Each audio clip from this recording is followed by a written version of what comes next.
스가랴 3장 6절부터 10절까지 읽겠습니다.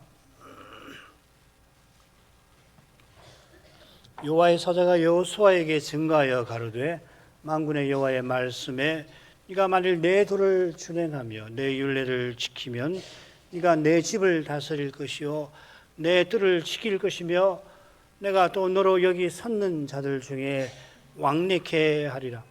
대상 여호수아야, 너와 내 앞에 앉은 내 동료들은 내 말을 들을 것이니라. 이들은 예표의 사람이라. 내가 내 종 순을 나게 하리라.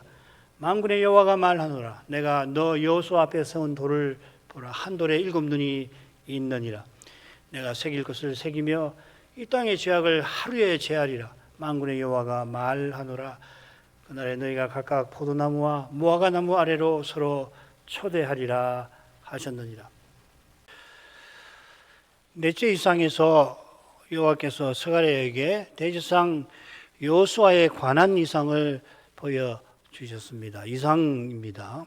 마치 실제로 여호와께서 여호수아에게 말씀하시고 무슨 일을 하게 행하시는 것처럼 자꾸 읽히는데 지금 이상을 보고 있는 겁니다. 이상 속에서 일어난 일이에요.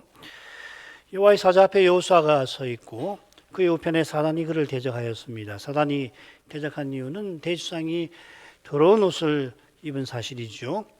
여호수아가 물론 대제사장으로서 제사 드릴 수 없는 상태에 있었는데 이 사실은 아울러 성전과 예루살렘이 파괴된 현실과 붙어 있습니다. 배도한 이스라엘이 영영 심판받아 마땅하다고 사단이 여호와의 사자 앞에서 고소한 겁니다. 여호와께서 자기를 예루살렘을 택한 여호와라 밝히면서 고소하는 사단을 책망하십니다. 이미 첫째, 셋째 이상에서 여호와께서는 다시 예루살렘을 선택하리라, 택하시리라 계시하셨습니다. 이 계시는 무너진 예루살렘의 중건을 가리키는 동시에 여러 번 말씀드렸습니다마는 성전만 생각하시면 안 됩니다. 성전은 물론이고요. 예루살렘 성벽을 중건하는 것이 이 시대에 대단히 중요한 겁니다. 동시에 계시록의 마지막 장면, 그 새 예루살렘의 완성을 가리킵니다. 여호와께서 예루살렘 사방에 불성곽이 되시고 그 가운데 영광이 되시리라 하신 약속이 그러합니다. 구약 선자들은 성신의 특별한 감화를 받아 역사의 종말에 관한 계시를 받았습니다. 이 계시가 실로 거룩해서 마치 두 산이 겹쳐 보이듯이 메시아와 하나님 나라를 그들에게 보여주었습니다. 역사의 끝에 여호와께서 여인의 후손 곧 메시아를 보내 영원한 나라를 세우십니다. 하나님이 그리스도를 통해서 친히 다스리시는 까닭에 이 나라를 예수님은 세상에 오셔서 하나님 나라라고 명명하셨습니다. 이 나라가 메시아의 등장과 더불어 역사에 비로소 나타났습니다만 아울러 그 나라는 장차 그리스도 재림하실 때에 완성에 이를 것입니다. 세례요한은 다른 선자들처럼 이 모든 것이 한꺼번에 연속해서 다 금방 일어날 줄로 생각했습니다. 그의 깨달음과 그의 전도가 실로 선자들보다 나은 것이긴 합니다만 메시아와 하나님 나라는 이 위대한 선자의 깨달음을 넘어섭니다. 가령 요한이 곧 시행되리라고 확신했던 여호와의 심판은 아직도 우리 시대에도 아직 이루어지지 않고 있습니다. 이는 주님이 그리스도의 몸과 지체를 머리신 주님께 여전히 자락하게 하시는 사실과 붙어 있는 것입니다. 주님의 재림은 그저 마지막 신자가 전도받아 회심할 때 있는 것만 아니고 물론이지요. 그 아울러 혹은 그보다 더 중요하게 그리스도의 몸이 머리까지 자라는 이 장성이 완료되는 그때에 있을 것입니다. 스가랴 선자가 본 이상들도 결국 이런 계시에 속하는 것입니다. 그와 아울러서 스가랴에게 이 이상들을 보이신 것은 또한 선지자 시대의 교회를 위하심입니다. 포로 후기 교회가 그 시대의 사명과 소명을 이루게 하려고 선지자 스가랴와 더불어 특별히 학계를 세우셨고 또 에스라와 느헤미야를 보내셨습니다. 그 시대의 소임은 특별히 예루살렘 성전을 세우고 또 성벽을 중건하는 것이었습니다. 성전을 세우는 것은 제사장나라의 사명을 위한 것이고 성벽을 중건하는 것은 거룩한 백성의 사명을 이루는 결정적인 방편입니다. 신약교회도 우리도 예배당에 와서 예배를 드리긴 합니다만 제사장나라와 거룩한 백성의 그 사명은 이제 산돌 그리스도와 연합된 우리 산돌들이 신령한 집으로 세워지고 그리스도의 몸과 지체로서 그리스도를 드러내는 나타내는 데 있는 것입니다. 구약시대는 성전에 여호와께서 임재해 주시는 일, 성전이라는 어떤 이 건물에 여호와께서 영광 구름으로 임재해 주시는 그 일과 또 가나안 팔레스타인의 언약의 땅을 기업으로 주시는 사실을 떠나서 제사장나라와 거룩한 백성의 사명을 이룰 수 없는 것입니다.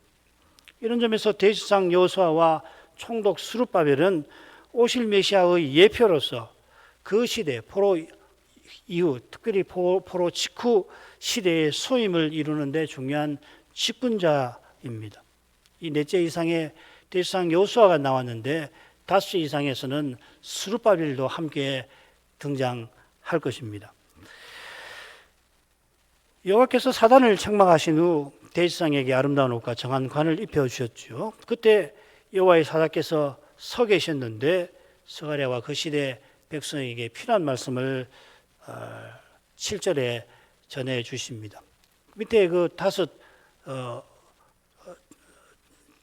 부분으로 나눠서 볼 수 있다고 말씀을 드렸죠. 이 쓰인 동사에 주목해서 지난 시간에는 요점을 생각했습니다. 여호수아가 여호와의 도를 행하고 율례를 행하면 여호와께서 그에게 세 가지 일을 약속해 주십니다. 세 가지 일은 흥미롭게도 제사장직 그리고 왕직, 선지자직과 관련되어 있습니다. 이제 각 항목을 간단히 생각해 보죠.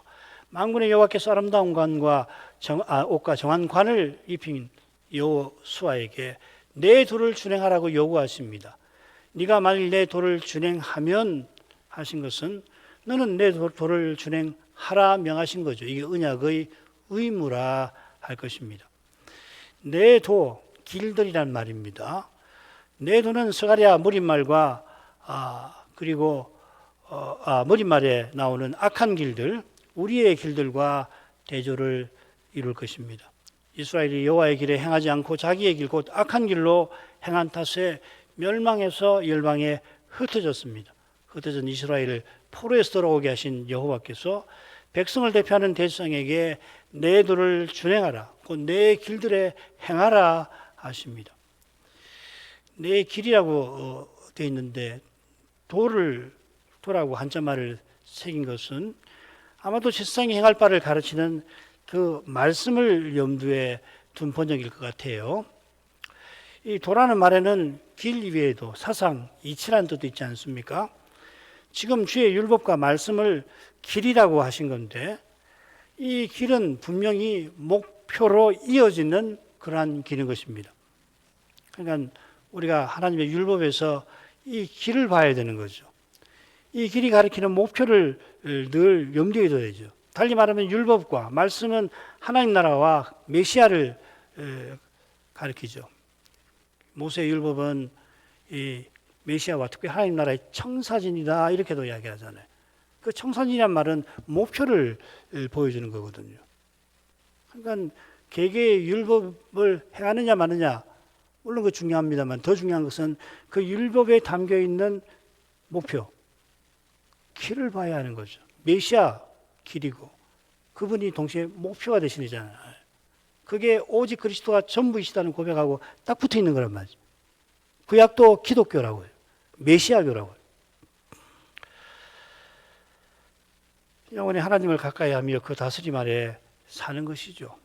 이게 율법과 선자와 시편이 나를 가리켜 증거한다 하는 말씀이고 언약의 사명과도 붙었겠죠. 자, 이어서 내 율례를 지키라 하시는데 이 명령을 정확히 알기 위해서 이 율례란 말을 좀 정확하게 번역을 해봤습니다. 어떻게 되느냐? 내 수직 임무를 지키면 이렇게 번역할 수 있고 해야 한다고 생각합니다. 이 수직 임무, 미슈메라트라는 말이 지킨다. 샤마르에서 나왔습니다. 샤마르 그리고 명사 만들 때 붙이는 그 M, 미음, 미슈메르트, 슈메르트, 샤마르 여기서 나온 말이거든요. 이 임무는 섬기는 임무와 더불어 제사장의 두 직무죠. 제사장은 제사 드리는 사람인데 제사는 하나님을 섬기는 일입니다. 가령 지성소 앞에 성소가 있고 성소에 이 진설병 상이 있고 그 맞은편에 등대가 있고 그리고 이 서쪽에 지성소 앞에 향단이 있지 않습니까? 이 셋은 이 성소가 하나님의 거처임을 보여주는 겁니다. 지성소는 하나님의 보좌가 있는 그런 방이지요. 제사장이 상에다가 떡을 드리고 등대에 불을 밝히고 단에 향 피우는 일은 하나님이 자기 거처에서 잘 지내시게 하는 거죠. 성소에서 진설병을 상에 매 안식일에 드리는 것은 성막들 번제단에서 음식 제사를 드리는 것과 같고 제사의 마지막 단계에는 성소 향단에서 향 피우는 것과 같습니다. 성소 등대의 빛이 진설병 상을 향하도록 그렇게 비치도록 배치가 되어 있는 것은 제물을 성별하여 단 위 불 위에 올리는 것과 같은 겁니다. 요컨대 제사장의 섬기는 임무는 하나님을 가까이 하는 것이죠. 섬김은 사귐입니다. 이 섬김이 거룩하신 하나님을 가까이 하는 사귐이라 제사장은 성소를 거룩하게 지켜야 합니다. 이게 수직, 지키는 임무, 미슈메르트입니다. 여호수아가 여호와의 명령을 받들면 여호와의 집을 다스리게 될 겁니다. 이 말씀하실 때 여호와께서 뭐라고 하시냐면 실로 바로 네가 이렇게 말씀하십니다. 그냥 네가 내 집을 지키리라 이 말 하시는 게 아니라 실로, 감 그리고 바로 네가 내 집을 다스릴 것이라 하셨는데 그만큼 이 대제사장이 여호와의 집을 다스리는 일은 이 특별한 겁니다. 내 뜰을 지킬 거라 하실 때도 실로 네가 내 뜰을 지킬 거라 하십니다만은 말씀드린 여기서는 실로 하고서 바로 네가 이렇게 말씀하십니다. 내 집은 이어나오는 내 뜰을 포함하는 성소이지요. 수직 임무를 지키라는 명령도 성소와 붙어 있습니다. 성소는 여호와의 집이니 당연히 여호와께서 왕으로 다스리십니다. 여호와께서 모세를 내 종이라고 하시고는 그는 내 온 집에 충성된 자다 하셨습니다. 모세가 여호와의 종이라 여호와의 집에서 충성스럽게 여호와를 왕이신 여호와를 섬긴 것입니다. 그래 여기 내 집은 여호와의 온 집은 하나님 백성을 가리키죠. 그러니까 하나님 백성이 하나님을 모신 집과 사실 같은 거죠. 성소는 그리스도를 가리키기에 그리스도와 연합된 교회를 가리키는 겁니다. 예수님은 아들로서 하나님의 집 위에 계시는 분이고 모세는 종으로서 집 안에 있다고 히브리서 선자는 대조하죠. 예수님께서 지금 하나님의 집인 우리를 충성스럽게 다스리시는데 어떤 점에서 모세가 옛 언약 백성을 충성스럽게 다스렸다 할 수 있습니다. 지금 여호수아들어 내 집을 다스릴 거라 하신 약속은 얼른 모세 같은 다스림을 뜻하는 것도 같습니다만 이건 결국 예수 그리스도의 다스림을 가리키는 것입니다. 제사장은 성소 곧 만왕의 왕께서 계시는 집에서 그분을 가까이서 모시는 신하입니다. 종입니다. 사환입니다. 성소에 여러 제사장이 있고 구약에는 제사장을 돕는 레위인도 뜰에 있으니까 대제사장은 당연히 그들의 우두머리 역할을 하는 겁니다. 두목이죠. 족장과 같습니다. 어떤 의미에서는 다스리는 건 맞아요. 스가랴가 지금 받은 예언은 이런 다스림을 넘어서서 대제사장이 만왕의 왕처럼 다스릴 일을 가리키는 겁니다. 이런 일에 관하여 다윗이 이미 예언했습니다. 여호와께서 시온에서부터 주의 권능의 호를 내어 보내시리니 여기 여호와께서 있고 주라고 하는 것은 다윗이 자기 후손을 내 주라고 부를 때 그분을 가리키는 겁니다. 여호와께서 내 주이신 자기 후손 내 권능의 호를 내어 보내실 거라 이 말입니다. 주는 원수 중에서 다스리소서 자기가 주라고 부르는 그 메시아께서 다스려 주시기를 구하는 겁니다. 여호와는 맹세하고 변치 아니하시리라 이르시기를 너는 다윗의 후손으로 오는 그 메시아는 멜기세덱 반차를 좇아 영원한 제사장이라 하셨도다. 1절에서 다윗은 자기 후손으로 오실 메시아를 내 주라고 부른 다음에 2절에서 주의 당신의 권능의 홀 당신께서 다스리소서 자기 주에게 아뢰는 겁니다. 메시아는 왕이십니다. 아울러 왕이신 메시아는 대제사장이십니다. 요컨대 멜기세덱 반차를 좇은 영원한 제사장이십니다. 여호와의 집을 다스릴 대제사장이 내 뜰을 지킬 거라고 약속하십니다. 이 뜰은 성소 바깥 공간이지요. 성막과 성전에는 번제단과 놋바다가 뜰에 있습니다. 이곳 역시 거룩한 곳, 여호와께서 임재하시는 거니시는 곳입니다. 시인은 주의 뜰에 거하게 하신 사람은 복이 있도다 노래합니다. 이 복은 주께서 택하시고 가까이 오게 하신 사실, 그 사람이 주의 뜰에 거하는 것이죠. 아울러 이곳은 거룩한 곳, 바깥과 맞닿은 곳입니다. 제사장과 레위인은 이곳에 함부로 들어오지 아니하게 막아야 합니다. 이게 수직 임무입니다. 새 예루살렘의 이상과 계시록의 매주말에도 같은 내용이 3번이나 나오죠. 내 뜰을 지킨다는 것은 대제사장의 왕직과 결국은 겹치게 되는 겁니다. 셋째로 대제사장은 여기 섰는 자들 중에 왕래할 거라 약속하십니다. 여기 섰는 자들은 4절에 나오는 여호와 앞에 서 있는 자들, 천사들입니다. 대제사장이 천사들 가운데 행한다는 것은 그가 천상오전에 참석한다는 뜻입니다. 오전에서 여호와 하나님께서는 만왕의 왕으로서 자기의 뜻을 거룩하게 드러내시고 그 뜻을 천사들들어 받들게 하십니다. 뜻이 하늘에서 이룬 것 같이 구약시대의 이 오전에 참석하는 이가 바로 선지자입니다. 열왕기상 22장 보시면 미가야 선지자가 천상오전에 참여해서 자기 의견을 밝히고 하는 내용이 나오죠. 이사야가 선지자 소명을 받을 때 성신 안에서 이 오전에 나아가 거룩한 광경을 보았죠. 예레미야도 이렇게 말합니다. 자기가 선지자인 것을 이런 말씀으로 드러내려고 합니다. 누가 여호와의 회의에 참여하여 그 말을 알아들었으며 누가 귀를 기울여 그 말을 들었느냐. 자기가 전할 말씀이 성신으로 여호와의 오전에 나아가서 거기 참여해서 귀 기울여서 하나님 하시는 말씀을 듣고 깨달아 내가 전한 것이다. 이렇게 선지자가 말하는 겁니다. 이 선지자 의식이라고 하는 것은 비상한 거예요. 아무도 이렇게 못합니다. 자기가 천상오전에 가지 않고서 말씀을 전하면은 거짓 선지자죠. 그렇죠? 거짓 선지자는 과람하게 그렇게 내가 말씀을 받았다. 꿈에서 봤다. 하지만은 그건 거짓이고 구약 선지자의 특별한 점이 여기 있는 겁니다. 비상한 사람들입니다. 성신께서 하늘 오전으로 데려가가지고 거기서 이루어지는 일을 보게 하신 거거든요. 듣게 하시고 깨닫게 하시고 받은 말씀을 전하는 거라고. 그래서 선자가 전할 때 여호와께서 말씀하시기를 내 말이 아니고 여호와께서 이렇게 말씀하셨다 하고서 그렇게 전하는 거란 말이죠. 이 성경이 하나님 말씀이라는 말하고 같은 거라고요. 이게 우리가 있는 성경에 기록된 말씀이 근본적으로 그런 계시 아니에요. 지금 그 이야기입니다. 스가랴 이상 중에 등장하는 대제사장 여호수아는 선자처럼 천상오전에 참여할 것입니다. 중요한 게 이상 중에 등장하는 여호수아에 하신 약속이라는 이야기예요. 좀 더 나올 겁니다. 여호와께서 이 스가랴 이상 중에 여호수아에게 하신 말씀이 무슨 뜻인지 이어나오는 말씀을 통해서 우리가 확인할 수 있습니다. 8절, 9절 상반절입니다. 대제사장 여호수아야, 너와 네 앞에 앉은 내 동료들은 내 말을 들을 것이니라. 이들은 예표의 사람이라. 내가 내 종 순을 나게 하리라. 만군의 여호와가 말하노라. 내가 너 여호수아 앞에 선 돌을 보라. 한 돌에 7눈이 있느니라. 이상 중에 여호와께서 여호수아야 하고 부르시면서 그와 그의 동료들도 내 말을 들으라 하십니다.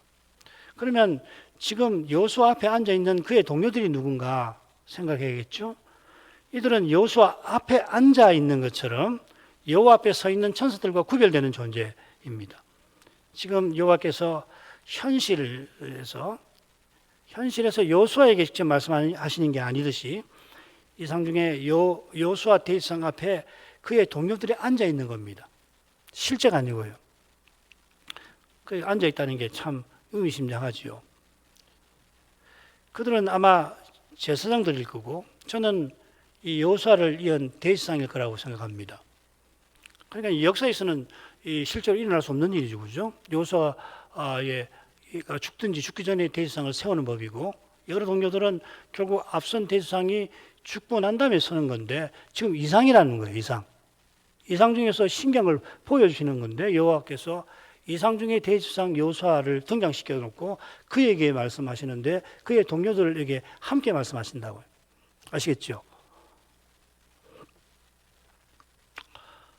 그래서 이들은 여호수아를 이은 대지상들일지도 모릅니다. 뭐 그 앞선 대지상일 수도 있고요. 그건 단정을 못하죠. 제가 이상을 본 게 아니고 이상에서 그걸 언급하는 건 아니니까. 여호와께서 여호수아만 아니라 그의 동료들에게 내 말을 들으라 하십니다. 요거는 이제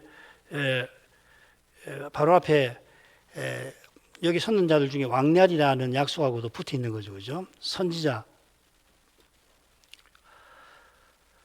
이는 결국 스가랴 들으라 하시는 걸 겁니다. 스가랴 듣고 당대 교회에 전하고 오는 교회를 위해서 기록하라 하시는 거죠. 이런 점에서 이들은 예표의 사람들이라 하는 말씀이 의미심장합니다. 이 예표라고 하는 말은 신약시대에 가장 근사한 비싼 말이 표적일 겁니다. 스가랴가 이상 중에 보는 여호수아의 동료들은 장차 여호와께서 이루실 위대한 일을 보여주는 인물들입니다. 쉽게 말하면 이들은 앞서 여호수아에게 여호와께서 말씀하신 그 내용을 다 이루실 분, 오실 메시아를 가리키는 존재, 예표, 그림자들입니다. 구약의 삼중적이 오실 메시아의 그림자와 예표죠. 선지자, 제사장, 왕이 각각 오실 메시아를 이런 면, 저런 면, 또 다른 면으로 가리켰습니다. 이런 사실을 위해서 지금 여호와께서는 대지상 여호수아와 동료들이 메시아의 예표라 하십니다.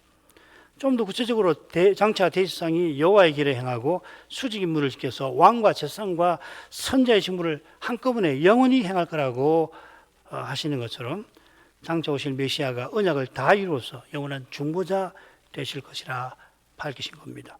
이게 바로 내 종 순을 나게 하리라 하는 약속에 담겨 있습니다. 이 순이라고 하는 건 가지, 새싹이라고 번역한 사람도 있습니다만 성경에는 가지라고 제마흐라는 말이 가지입니다.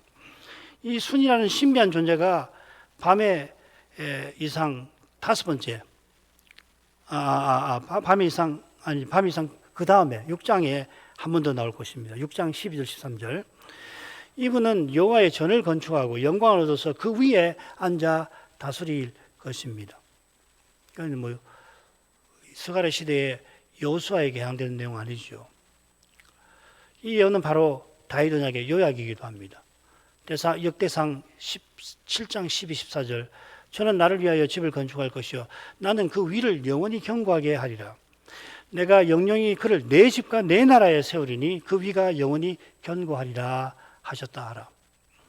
수는 다윗에게서 나는 한 의로운 가지, 다윗 자손이십니다. 메시아께서 여인의 후손으로 세상에 오실 거라고 약속하신 후에 그분께서 아브라함의 후손일 거고 유다의 후손이고 다윗의 후손임이 역사에서 차례로 예언되었습니다. 이사야는 전능하신 하나님이 아기로 세상에 오셔서 다윗의 위에 영원히 앉아 다스리실 거라 보도하였습니다. 아울러 그 이사야는 메시아께서 여호와의 종이심을 유명한 네 편의 노래를 통해서 전합니다. 이 네 편의 노래가 신약 성경에 예수님께 실현된 것으로서 다 인용이 됩니다. 가장 대표적인 것이 네 번째 여호와의 종의 노래죠. 이사야 52장 13절부터 53장 12절까지. 이 넷째 노래는 이사야가 마치 이 그리스도의 십자가를 직접 목격한 것처럼 그럴 수 있어요. 이상 중에서 여호와의 종의 고난을 예언합니다. 과연 여호와의 종이신 예수님은 여호와 그분이십니다. 얼마나 놀랍습니까? 믿음으로 이걸 받아들이든지 아니면 이거 무슨 소리냐 그러지 않겠어요? 성경의 예언은 실로 놀라운 것입니다. 믿음이 아니면 알 수도 없고 믿음이 아니면 논리적으로 수용이 안 되는 신비한 내용인 거예요. 여호와께서 오실 메시아를 예언하시더니 이어 7 눈이 있는 한 돌을 말씀하십니다. 이 돌은 여호와께서 내가 너 여호수아 앞에 세운 거라 그렇게 말씀하십니다. 번역이 참 어렵습니다. 이 역시 이상 중에 일어난 일이지요. 이상은 스가랴가 본 것이니까 여호와께서 돌을 세우신 것도 돌을 주신다 이렇게 되어 있는데 사실은 여호수아가 아니라 스가랴가 본 거죠. 여호와께서 이 돌을 말씀하시는 것은 내 종 순을 나게 하리라 하신 그것과 붙어 있습니다. 내가 순을 나게 하는 이유가 뭔지 아느냐 하시고서 이 돌에 대해서 언급을 하신 거거든요. 이 돌에 7눈이 있습니다. 이 7눈이 이어 나오는 5 이상에 나오죠. 4장 10절 이 7은 온 세상에 두루 행하는 여호와의 눈이니라. 이 눈이 여호와의 눈인데 신비한 순금 등대의 7 등잔과 딱 붙어 있죠. 우리는 이 사실을 압니다. 계시록 5장에서 7 등잔, 7 눈이 7 성신님이죠. 7 눈이 일찍 죽임 당하신 다시 살아나신 어린 양께 있죠. 내가 또 보니 보좌와 내 생물과 장로들 사이에 어린 양이 섰는데 일찍 죽임을 당한 것 같더라. 7 불과 7 눈이 있으니 이 눈은 온 땅에 보내심을 입은 하나님의 7 영이더라. 어린 양께서 7 눈 곧 하나님의 7 영이 있는 것은 부활 때 성신과 하나 되신 것을 가리키는 겁니다. 고린도전서 15장 45절 마지막 아담은 살려주는 성신이 되시고 고린도전후서 3장 17절 주는 곧 영 성신이시니 여호와께서 메시아를 보내시는 이유는 메시아께서 성신을 우리에게 주시는 거기에 있는 것입니다.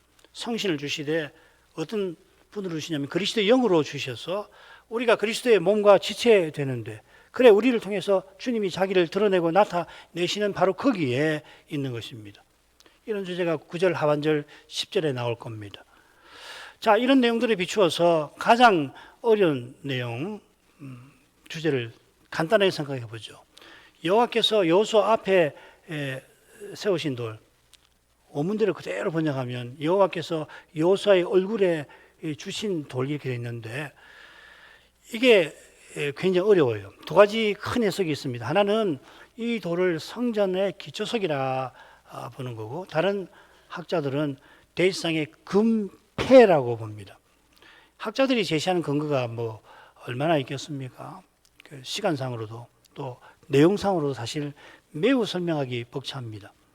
다만 이 대지상의 관과 폐 규례에 나오는 중요한 단어들이 여기 나와요.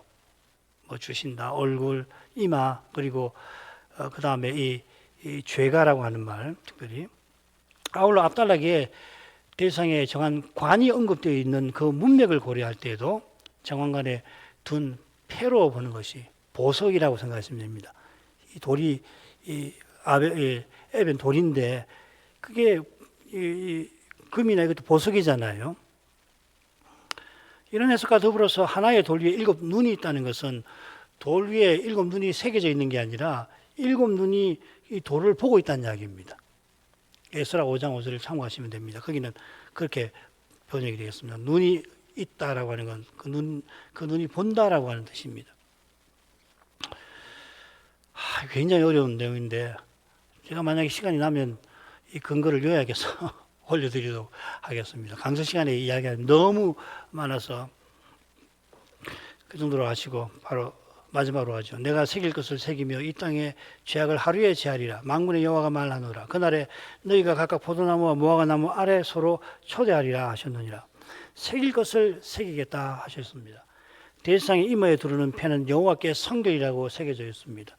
이 패를 대지상이 이마에 두르고 있어야 이스라엘이 드리는 성물의 죄악이 여기 그 죄악하고 같은 말입니다. 이 땅의 죄악이라는 말하고 같습니다. 이게 4절에도 나왔던가요? 그 대지상의 죄과라고 되어 있던가요? 다 같은 말입니다. 아본이란 말입니다.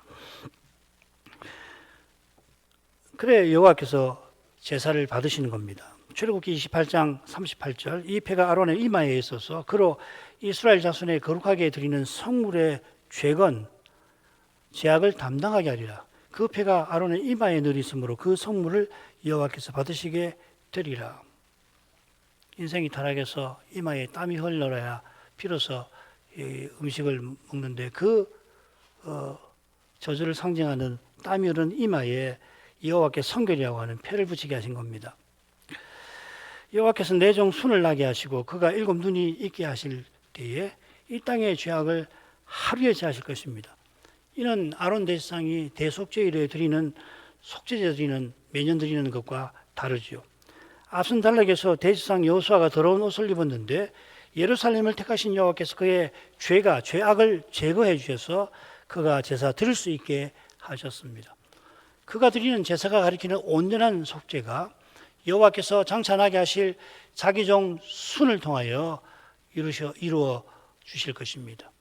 이 땅은 여호와의 일곱 눈이 두루 행하는 온 땅입니다. 이 땅의 죄악이 순과 일곱 눈에 의하여 제거되는 이것은 많은 나라가 여호와께 속해서 여호와의 백성 되는 것과 붙어 있습니다. 여호와의 종께서 과연 십자가 지셔서 모든 죄책을 담당해 주셨습니다. 십자가에서 그 3시간 동안 특별히 그리스도를 믿는 이는 유대인이나 이방인 할 것 없이 의롭다 하심을 얻습니다. 의롭다 하심은 그리스도를 통해서 성신 안에서 아버지께로 나아가는 법적, 하나님의 법정에서 허락받는 자격입니다. 아무도 빼앗아갈 수 없는 그러한 자격입니다. 그리고 이것이 만인 제사장이라고 하는 말의 핵심이기도 하죠. 안 믿는 사람까지 다 제사장이란 말이 아니고 예수 믿는 사람은 누구든지 하나님께 나아가는 제사장이 되었다 그 말이죠. 여호와의 종께서 순 곧 다윗의 후손인 까닭에 포도나무와 무화과나무 아래서 서로 초대하는 일이 종말에 있을 겁니다. 솔로몬 7세 때 유다와 이스라엘이 포도나무 아래와 무화과나무 아래 안연히 살았다 하였습니다. 매우 짧은 기간이죠. 이 상태는 장차 여호와께서 열방을 치신 결과 전쟁이 영원히 그치게 하신 결과를 상징합니다. 미가 4장 3, 4절 읽겠습니다. 그가 많은 민족 중에 심판하시며 먼 곳 강한 이방을 판결하시리니 무리가 그 칼을 쳐서 보습을 만들고 창을 쳐서 낫을 만들 것이며 이 나라와 저 나라가 다시는 칼을 들고 서로 치지 아니하며 다시는 전쟁을 연습하지 아니하고 각 사람이 자기 포도나무 아래와 자기 무화과나무 아래 앉을 것이라. 미가 4장 3, 4절 읽었는데 3절과 이사야 2장 4절이 똑같습니다. 그 이사야 2장 1절부터 3절, 미가 1장 4장 1절부터 2절까지도 똑같은데요. 열방이 여호와의 산에 오르는 장면이 나오죠. 미가도 4장 1, 2절에 그 내용이 나옵니다. 열방이 장차 여호와를 가까이 하여 그 설화에서 거룩한 사귐을 나누게 될 것을 스가랴에게 보이신 것입니다. 그에게 보이신 이 이상 장면이 이미 유대인과 이방인이 하나의 새로운 사람을 이루어 그리스도를 통해서 성신 안에서 아버지께 나가는 바로 이 예배에서 부분적으로 이루어져 갑니다. 하나의 새로운 사람이 삼위께 나가는 이 신약 예배에서 그리스도께서 자기 아버지를 우리에게 선포하고 아버지를 우리 중에서 찬송하시는 그 영광이 우리에게 비추어 그 그리스도의 영광이 우리를 변화되도록 그리스도를 닮아가게 하십니다. 바로 거기서 성경이 교훈하는 성도의 사귐이 진정한 교제가 바로 거기서만 이루어지는 것입니다. 기도하겠습니다. 거룩하신 아버지여, 그리스도께서 여호와의 종 순으로 세상에 오시기 수백 년 전에 거의 500년 넘는 이전에 스가랴 선지자에게 놀라운 이상을 보여주시고 포기하신 이상을 성경에 기록하게 하신 덕분에 저희가 선자가 받은 이 신비한 이상 그 계시를 이날에 조금 살필 수 있었습니다. 선자가 본 이상이 얼마나 신비하고 거룩하고 또한 심오한지 저희가 그걸 모를 수 없게 하십니다. 학자들의 여러 해석이 쟁쟁한 그 사실이 선자에게 보게 하신 이상의 심오함과 초월함을 방증하옵나이다. 그리스도께서 세상에 오셔서 친히 언약을 이루게 하신 그 사실을 모르고서는 떠나서는 아무라도 선자가 대체 뭘 보았고 본 것이 무엇인지 제대로 알지 못하겠나이다. 요한에게도 이상들을 보여주셨는데 한 이상에서는 일찍 죽임 당하신 어린 양께서 7뿔과 7눈을 가지고 보좌 앞에 나타나시더니 하나님 오른손에 있는 두루마리를 나아가 받으셨습니다. 스가랴에게 보이신 그 일을 위하여서 그리스도께서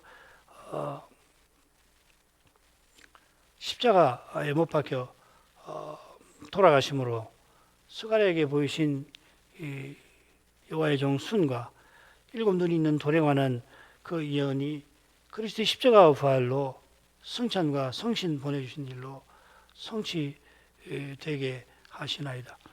저희가 이런 신비한 이상의 상세한 내용에 관하여 여전히 모르는 것이 많이 있사오나 성심께서 이런 말씀을 저희가 개인적으로 읽을 때에 역사해 주심으로 지금 그리스도께서 이 역사에서 신이 이루고 계시는 그 분명한 일이 무엇인지를 사도를 통해서 더 깨닫게 해주시고 깨닫게 하신 그 믿음으로 우리 눈앞에 펼쳐져 있는 이 현실에서 무엇을 추구하고 나가야 할지 더욱 터득할 수 있게 하여 주옵소서. 주께서 내 교회를 친히 세우실 이 약속을 굳게 믿고 나갈 수 있게 해 주시옵소서. 모든 염려를 주님의 손에 다 의탁할 수 있게 해 주시고 사는 것이든 죽는 것이든 주님께 하늘아버지의 사랑에 다 의탁하고 주의 보이신 그 길을 걸어갈 수 있게 하여 주옵소서. 예수님 이름으로 기도합니다. 아멘.